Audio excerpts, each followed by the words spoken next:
Hello, everybody, and thank you for tuning into the Federalist Files. Today we will be covering Federalist number 21. It is titled Other Defects of the Present Confederation. It is written by Alexander Hamilton, written on December 12th, 1787. Topics included is consumption tax, also known as a sales tax, as a security against tax oppression, as well as errors of tax quotas, and also the inability of the union to enforce the law. That's another one. It's a little bit more, it's in the beginning, it's not as elaborate. So in this paper, Hamilton confronts the next palpable defect of the existing Confederation having no powers to exact obedience or punish disobedience to their resolutions. There is no delegation of authority to the current National Council to use force against delinquent members, and there's also no court system established that helps to enforce those laws. And this is also because the point was the anti-federalist or the dissenters were, we didn't want the federal government to have power. Some people that I guess you would call libertarians nowadays, they fear the federal government. They would be afraid of the federal government being able to enforce laws. They'd much rather have them enforced by the state, I guess. That's more their view, limited government, small government. The only problem with that is when the state starts to be derelict in their duty and they start to impose themselves illegally and violate the federal constitution, then you would actually need the federal government to step in. And that's the whole point that Hamilton is making in the beginning of this paper here.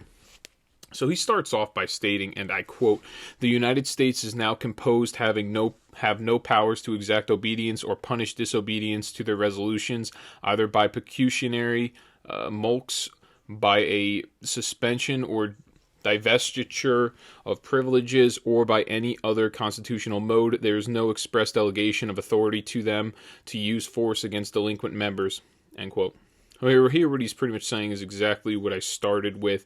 There is no power in the Constitution at this point, or the Articles of Confederation. There's no power in the Articles of Confederation for the federal government to enforce any of the laws that are in the Articles of Confederation, or hold anyone to a standard, hold any state government to a standard.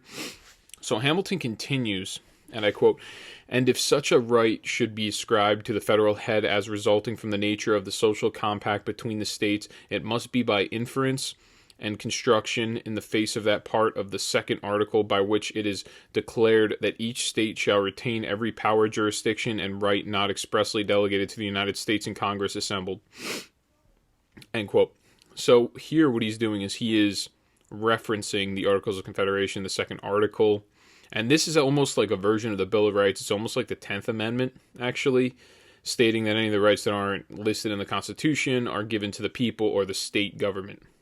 It just says that each state shall retain every power, jurisdiction, and right not expressly delegated to the United States in Congress assembled. Pretty much everything that's not in this Articles of Confederation is given to the state that's now their jurisdiction or their power, or to the people. But this one's actually interesting. It doesn't say anything about the people. So the Bill of Rights, the 10th Amendment, is actually a better construction of this second article here. And additionally to that, what he's saying is there's nothing even said that the Congress has the power to do any of these things except for this second article. And you have to infer that from the information given. That has to be your interpretation of it. And it might not even actually be something that you can really debate for or in favor of in a legal court. That's really what he's trying to say there. Now, in other words, the current Confederacy does not even have the powers to enforce its own laws under the Articles of Confederation. The Articles of Confederation only gives the power to enforce laws to the individual state governments, not the national government. So like I said, the last couple papers were written about this, that the power of, under the Articles of Confederation, the power of the federal head only extended to the state governments. It did not extend to the people themselves. And that was one of the hugest disadvantages of the Articles of Confederation. So he continues, and I quote, "If we are unwilling to impair the force of this applauded provision, we shall be obliged to conclude that the United States afford the extraordinary spectacle of a government destitute even of the shadow of constitutional power to enforce the execution of its laws, it will appear from the specimens which have been cited that the American Confederation in this particular stands discriminated from every other institution of a similar kind and exhibits a new and unexampled phenomenon in the political world. End quote. So here, Hamilton's just pretty much going in on how the Articles of Confederation are ineffective. He's just saying we may be the first ever cited government where we cannot do anything as a national head. We essentially we can do nothing. Our powers don't extend to anything at all because the state governments can pretty much just tell us to go screw whenever they want to. Therefore, the states can usurp their powers and trample on the liberty of the national government and the people as well, and that's more important. It can usurp their powers, and they can trample on the liberty of the people as well as the national government. And the national government then, in result, has no power to correct any of these encroachments. And he states this below, and I quote, "Without a guarantee, the assistance to be derived from the Union is in repelling those domestic dangers which may sometimes threaten the existence of the state constitutions must be renounced. Usurpation may rear its crest in each state and trample upon the liberties of the people, while the national government could legally do nothing more than behold its encroachments with indignation and regret." End quote. So, what he's saying here is, like I said, they have no power to stop the state governments from encroaching on the rights of their citizens. That's the good part about having a federal government in a general sense, and having that Bill of Rights and that Constitution is, whenever you meet anybody that is on the conservative side or of the right, one of the first things that they say, I mean, a lot of them, if they're on the right, they'll trash the Republican politicians because they know a lot of them are establishment clowns, hacks. But the other thing they'll always say is, they're trampling on the Constitution, they're killing the they're using it like it's toilet paper. When they talk about politicians in general, usually the left, they'll talk about Democrats that way. But that is really the point. If we did not have the federal Constitution, especially that Bill of Rights, if that was not provided and afforded to us, we would have some serious, we would cease to exist as a country. There would be no United States of America. There would be a totally different entity. We'd probably would be part of England or Spain or France, one of those imperialist nations at the time. Maybe even a Germany, Japan, maybe from World War II if we even lasted that long. I don't know if we really would have after World War I. And we had the stock market crash. I don't think we would have lasted after that. That's just my personal. Or who knows? We wouldn't have been able to last through the Civil War, really. So forget it. In the 1860s, we would have been done if it weren't for that. The people, they greatly appreciate the Constitution. They greatly appreciate the Bill of Rights that is within that Constitution because they know it affords them the protection against their state government. What we're seeing now here, in terms of police state, in terms of spy states or spy countries, spying, that is more the federal government. Police state tactics somewhat is the federal government as well. That is something that people are actually legitimately afraid of coming down the pipe from federal governments. Increased taxation, that's another thing that people are actually worried about. But things that people are worried about, the federal government infringing on their rights in terms of Second Amendment, First Amendment rights. But all I've seen so far, especially recently, it has been the state governments that have been infringing upon those rights much more than the federal government has. But that's also because it was a different administration. Even the Obama administration, he had a Congress that was right-leaning. I believe most of the administration, I don't think he ever had a majority in the House as well as the Senate, so he really could not pass any type of gun reform. But you did not see, he would talk about passing gun reform, and that he was the best. You know what they used to say? They used to say Obama, he says he hates guns, but he's the best gun salesman in the country. Because whenever he would come out and say something about gun reform, gun control, you would get all these people going out to get their first gun or their first rifle or buy up more rifles and start stacking them at home and say that they lost all their guns in a boating accident, and then digging up holes in their backyard, leaving them there, doing whatever they can, leaving them in off-site places that people don't know of.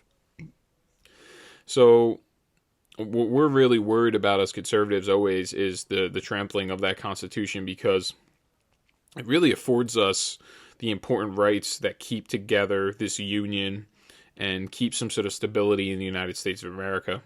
Whereas the left doesn't really even, they don't even look at the Constitution when they make decisions. They don't really care about the constitutionality of anything that they do. It's just, they go on a whim. And this is an article I'm going to have, either I'm going to report on it this weekend or next week. Or maybe I already reported it because I'm pre-recording this. Maybe I already report it in the middle of the week. But the difference between the conservatives and the liberals right now, and I'm not even talking about the typical liberal or the moderate, more just the new lib. What the new lib represents, people that are my age, the new liberal party. The difference is that the conservatives believe in the Constitution. They don't believe in parties. They don't believe in people. Maybe some of them do, but most of them don't. So if you're a conservative, you believe in certain God-given rights that are given in the Bill of Rights. They're afforded in the Bill of Rights, but they are bestowed upon you by God. No other man can take them from you. No government can take them from you. Whereas the liberals do not believe in those. They believe in people. They believe in party. That is why that they move themselves further and further away from religion. They don't believe in a God. They believe almost as if these politicians are their God. To them, that is their deity. That is their person on a pedestal, for lack of a better word. So no matter what that person does, it does not matter if it violates the Constitution for them. Now, whereas people that are in the conservative party, like myself, that's why I personally am not a huge fan of the NRA, because the NRA will lobby and they will actually work out gun control measures. And I am not a fan of those gun control measures. So I will point out whenever something is against the Constitution or against my personal constitutional beliefs or my personal principles that I have, that I believe, the country, the way in which it should be run, no matter who it is, doesn't matter if it is if the guy's in the Republican Party, it doesn't matter if he's in the Democrat Party, it does not matter to me. There's a lot of Republicans. There's Ben Sasse. There's Mitt Romney. I go hard on. There was John McCain. There's a lot of Republican infighting that goes on because there's still those establishment swamp rats, and it seems like there's a lot of them right now in the government. And then there's the people on the conservative side that are actually mostly from the more from the conservative media than anybody else. Those are the people that stand up for the conservative values and rights, probably almost more than anybody, with the exception of the president and some of the senators and House Representatives, Jim Jordan, Ted Cruz, Mike Lee, a couple of them, Rand Paul. There's a couple of them out there that still believe in constitutional values, but other than that, there really are not that many. So that's the difference. That is the comparison between the left and the right. Is the left does not believe in they don't have any principles or values or constitutional beliefs.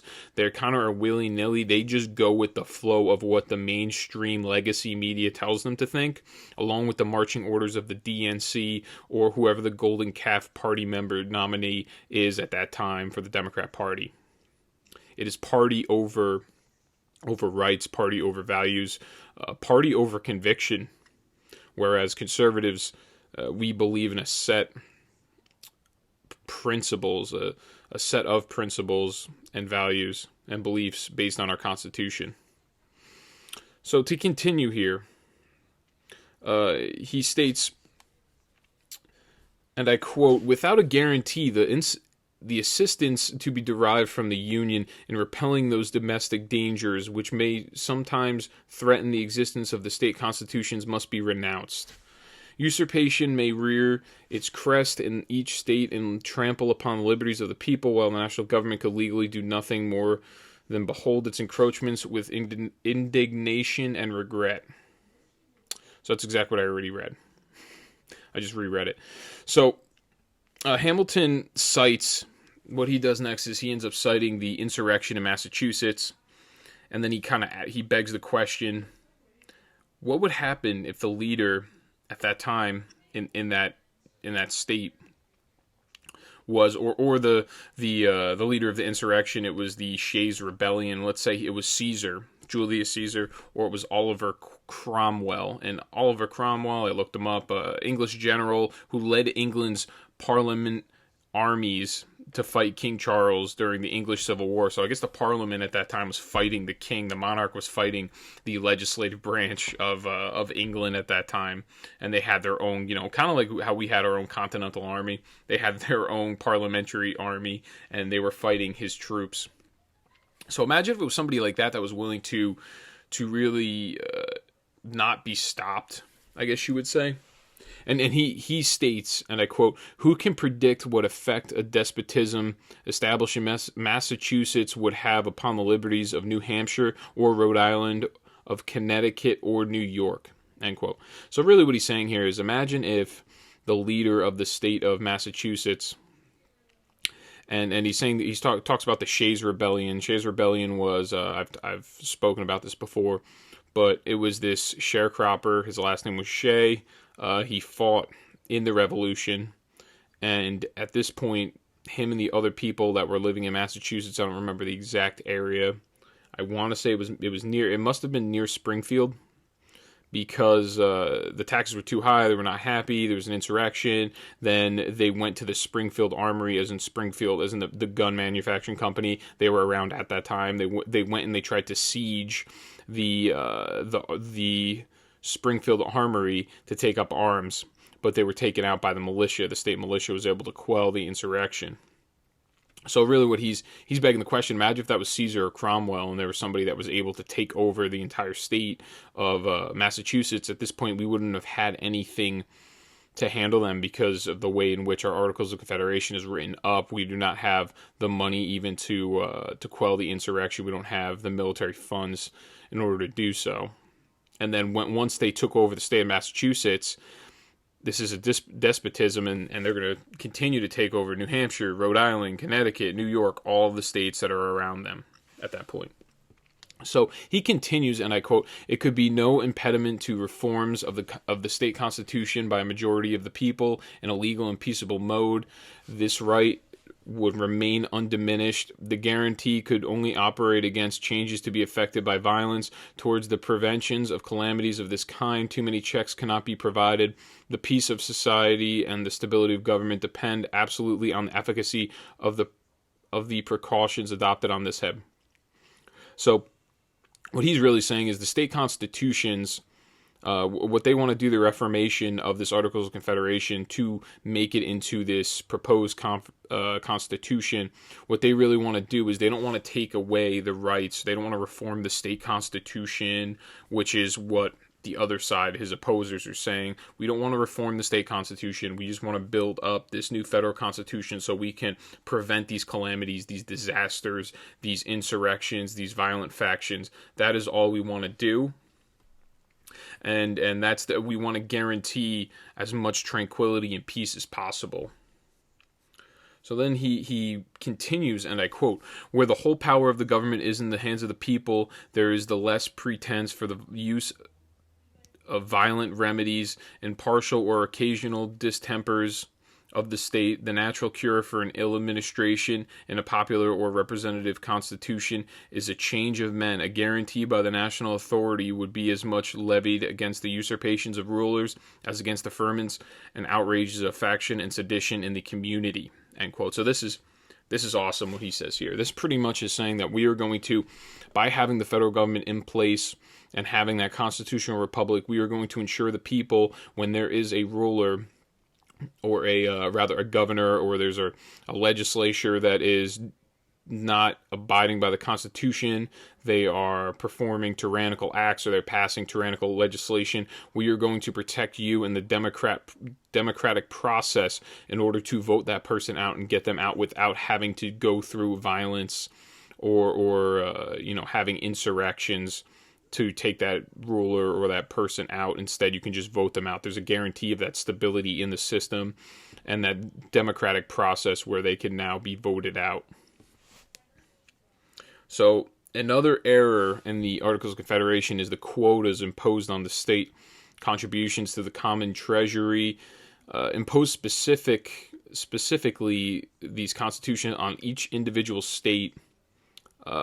and they were causing, at this time, they were causing glaring inequality and extreme oppression in certain states, especially the smaller ones, because there was a quota. Let's say each state, they were just telling them a generalized number, or the federal government was trying at this time to evaluate the goods, or rather the property and value. There's so many different factors to look at when you go to evaluate a property value, or just evaluate a value of a country. You can look now, even nowadays, you can look at GDP, but then, okay, GDP looks great, but on top of that, there's many other factors that you have to look at. You have to look at the population, how educated are they getting?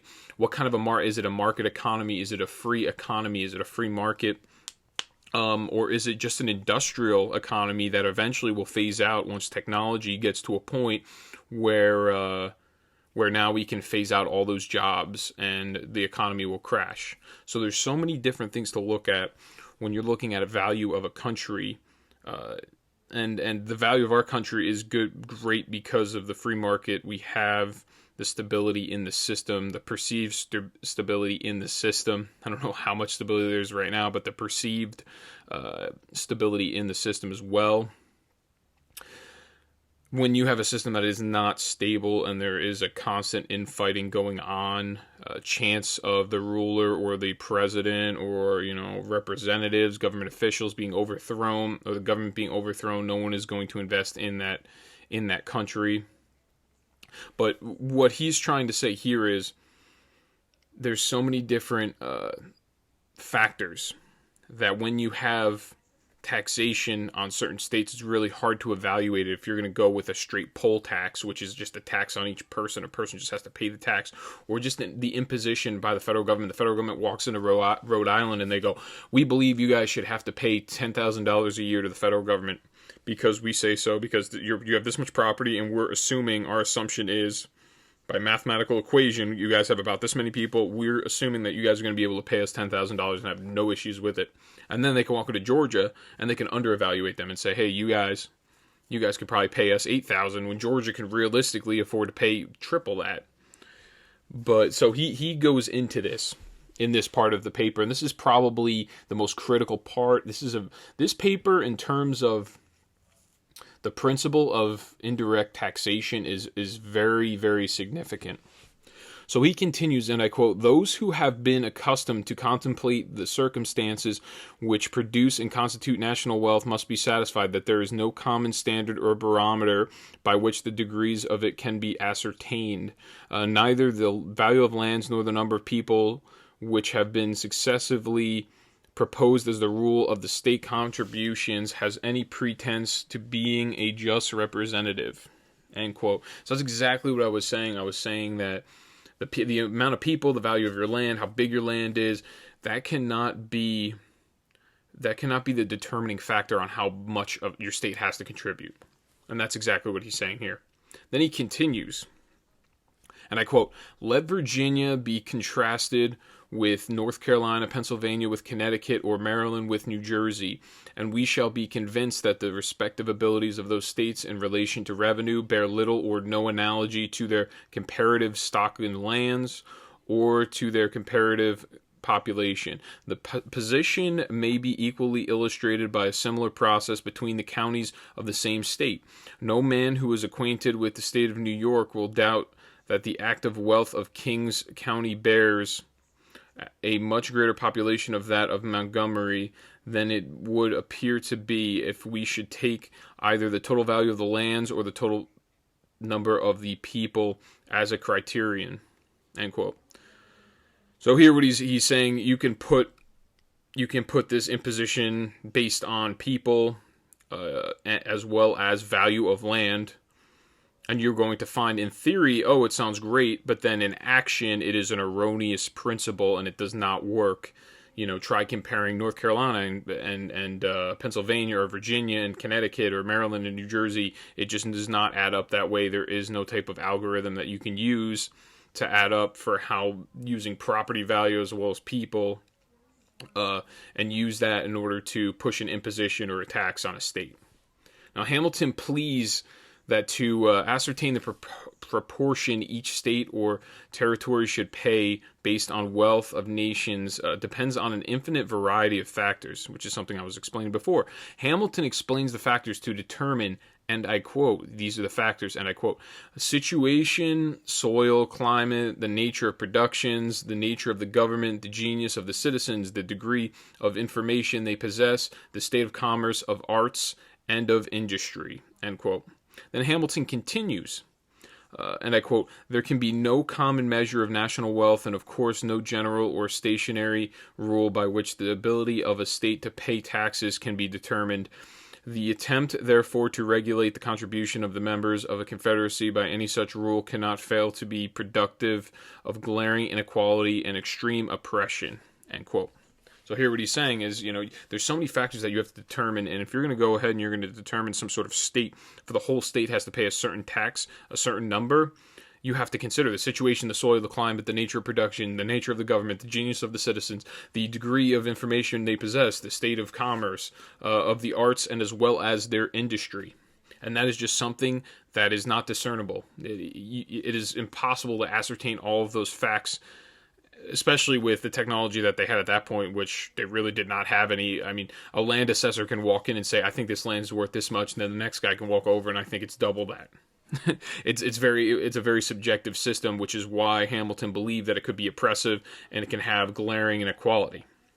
So then he continues, and I quote, this inequality would of itself be sufficient in America to work the eventual destruction of the Union if any mode of enforcing a compliance with its requisitions could be devised. The suffering states would not long consent to remain associated upon a principle which distributes the public burdens with so unequal a hand, and which was calculated to impoverish and oppress the citizens of some states, while those of others would scarcely be conscious of the small proportion of the weight they were required to sustain. This, however, is an evil inseparable from the principle of quotas and requisitions, end quote. So this evil is inseparable. If you have quotas and requisitions, they will always have this, where it will oppress states that can't pay this imposition by the government, this taxation by the government, and then the states that can pay it easily when it's really, really low, they're going to make off and they're going to sail into the sunset, and then some of the states are going to get screwed. And then you can't expect these states to all feel like, it's a fair system. There's not going to be some sort of animosity or jealousy towards other state governments, that's what he's getting at. Now, Hamilton's remedy, which has been actually discussed in former papers, but I think here he elaborates heavily deep into it more than he ever has in the former papers. And in general, he says all duties shall be on articles of consumption. And when you say articles of consumption, duties, what are you talking about? Excesses, imposts, these are all words that are used, and they are tantamount to taxation.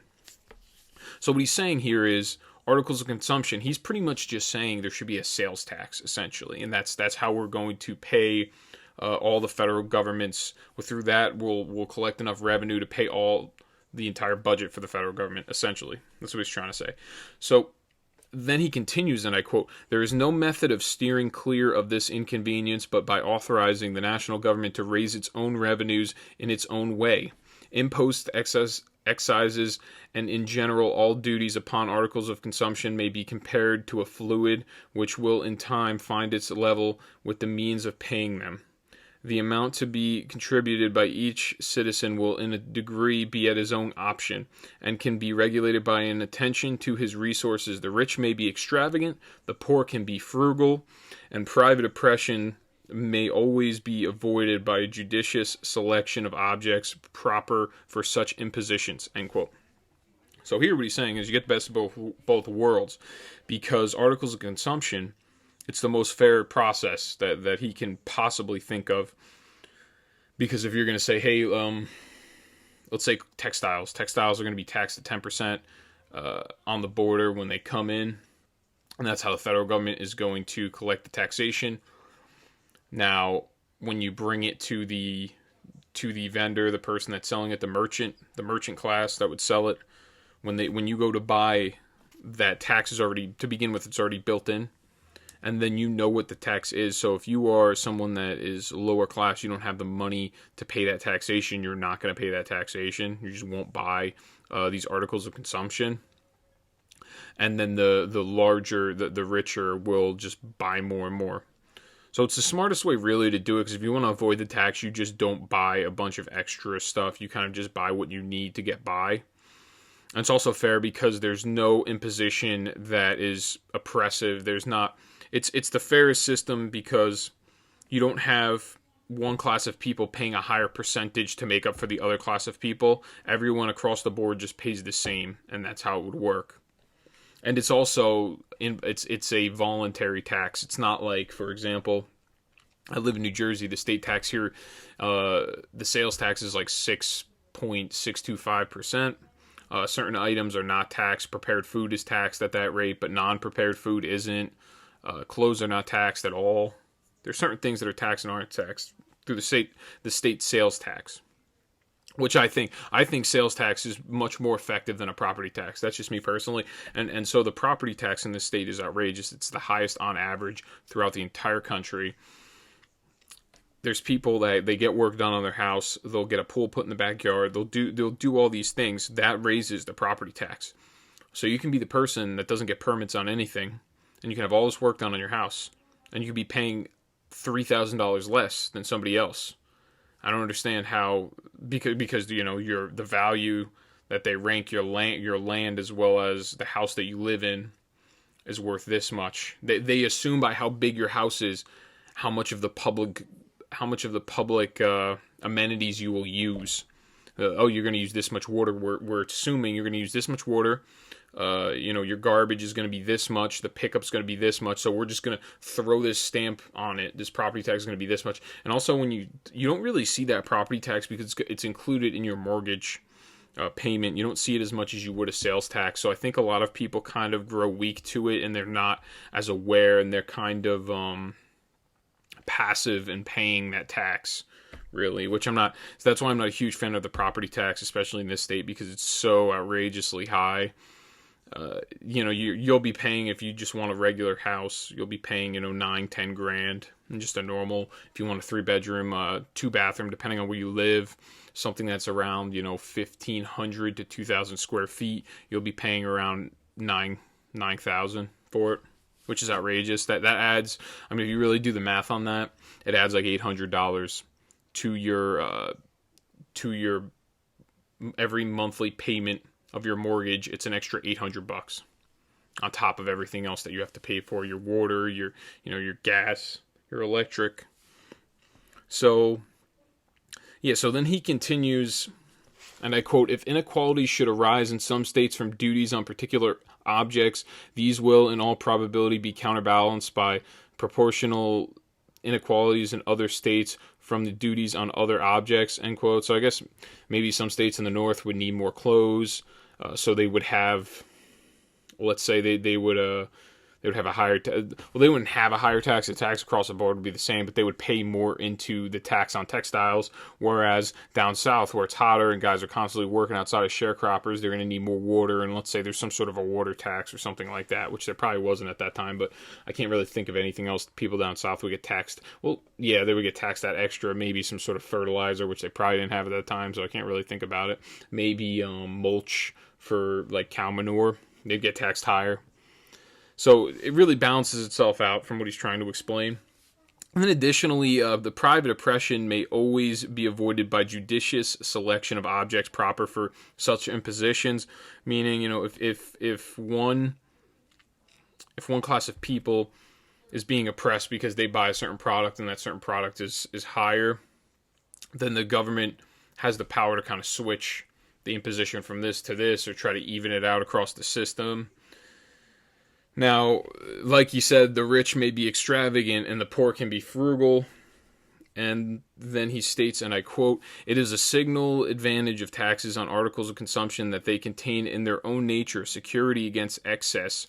They prescribe their own limit, which cannot be exceeded without defeating the end proposed, that is, an extension of the revenue." End quote. So what he's saying is the end that is proposed by the federal government, the reason for having these taxes is to gain revenue, to bring together revenue. And most importantly, that is the most important factor. So if the safeguard in having in the meaning of trying to have that revenue, they were so smart, they were able to figure out basic economics, which regular Americans today have no idea how it even works.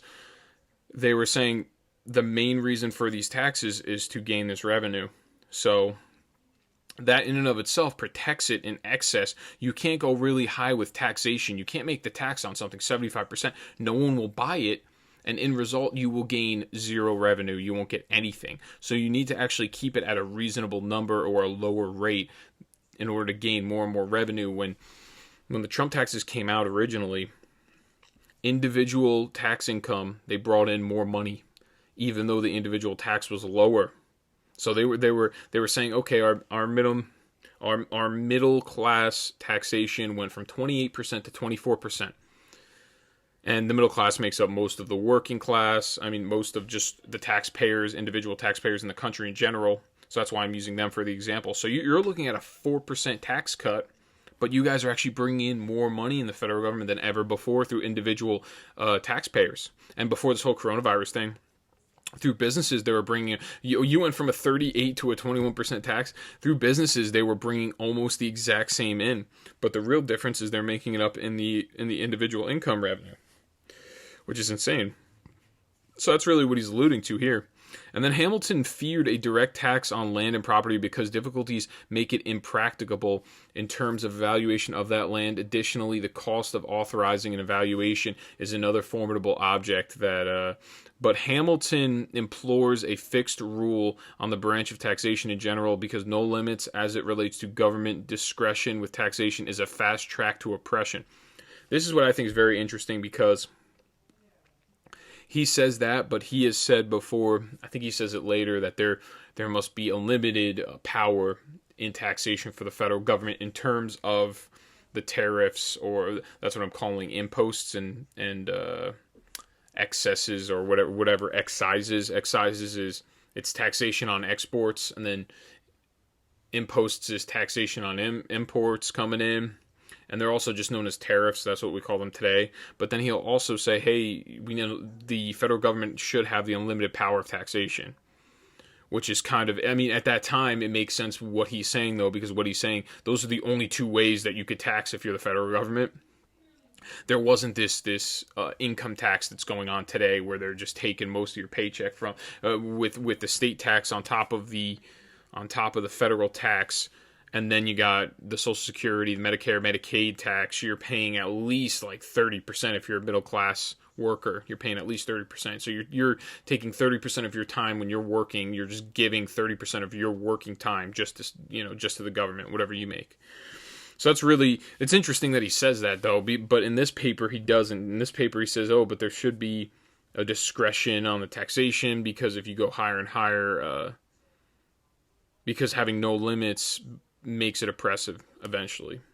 So then he states, and I quote, and this is the most significant part of the entire paper. It's a long one. Just bear with me. So he states, impositions of this kind usually fall under the denomination of indirect taxes and must for a long time constitute the chief part of the revenue raised in this country. Those of the direct kind, which principally relate to land and buildings, may admit of a rule of apportionment. Either the value of land or the number of people may serve as a standard. The state of agriculture and the populousness of a country have been considered as nearly connected with each other, and as a rule, for the purpose intended, numbers in the view of simplicity and certainty are entitled to a preference. In every country, it is a Herculean task to obtain a valuation of land. In a country imperfectly settled and progressive in improvement, the difficulties are increased almost to impracticability. The expense of an accurate valuation is in all situations a formidable object.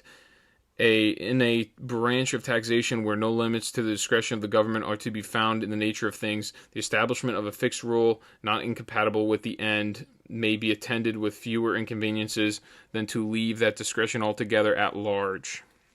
So this is the biggest part here is the very he says the expensive evaluation. So if you're going to evaluate land, it's the expense that's really going to kill you. Then on top of that, it's something that's subjective. So he's saying if you're going to do some sort of valuation by a value of land, he said it should be apportioned, as in, let's say for every single square foot of land you own, you have to pay, 1 cent or something like that a year. It should just be straight across the board. It shouldn't be subjective where people walk in and you're going to get a different apportionment you're going to get a different evaluation from one guy than you are the other. If you are going to tax, if you're going to tax land like that, or the populousness of the country, and that would be like, I guess you would call it like a poll tax for how many people you have in this state. Let's say you got 100 people, each person every year has to pay $1.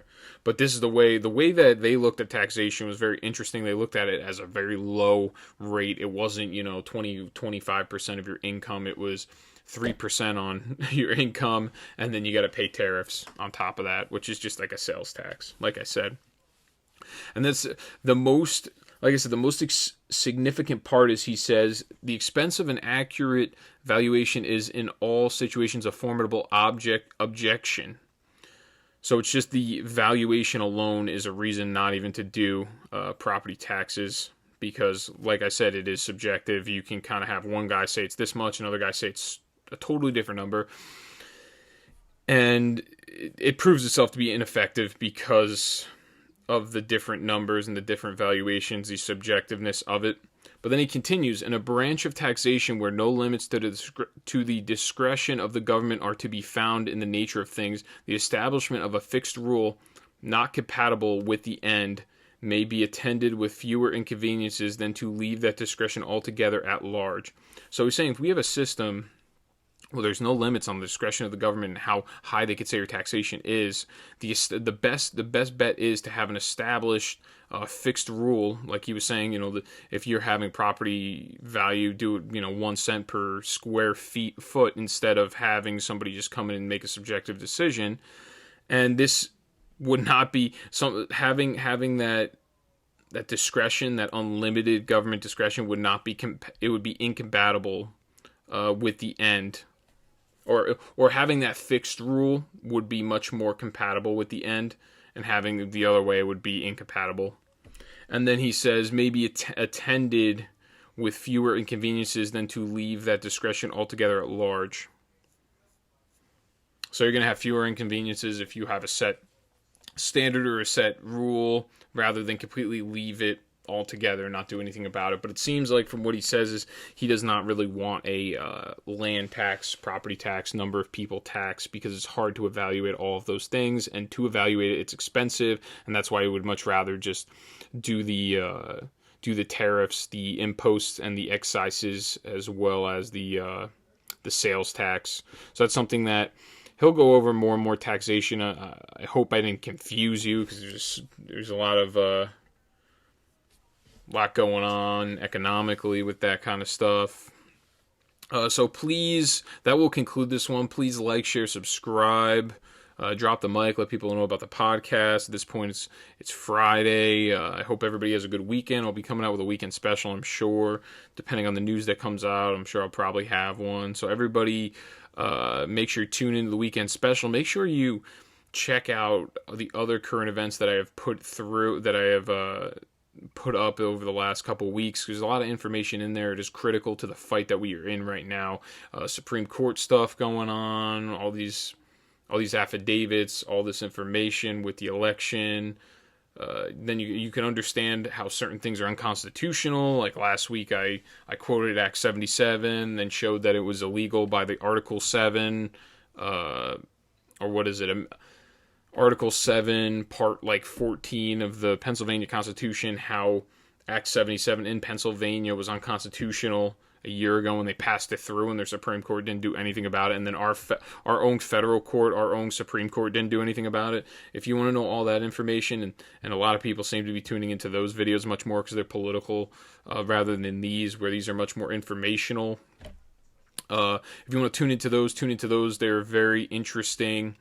You'll get something that you're not getting in the mainstream media, for sure.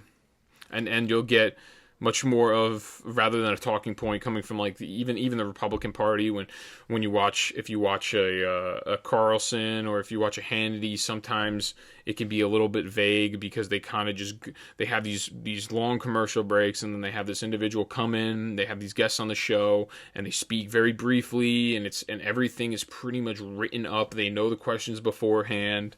So, and it's quick snippets, and if you're not really paying attention, you don't get the entire story behind it, so you can actually debate it. You could debate it effectively against somebody else, and that's really that's the essence of this show. That's the most important part about it, is I want to arm everybody. Not, don't arm anybody for violence. I want to arm everybody intellectually, so they can debate the topics, and they can debate the merits of constitutional values and conservatism.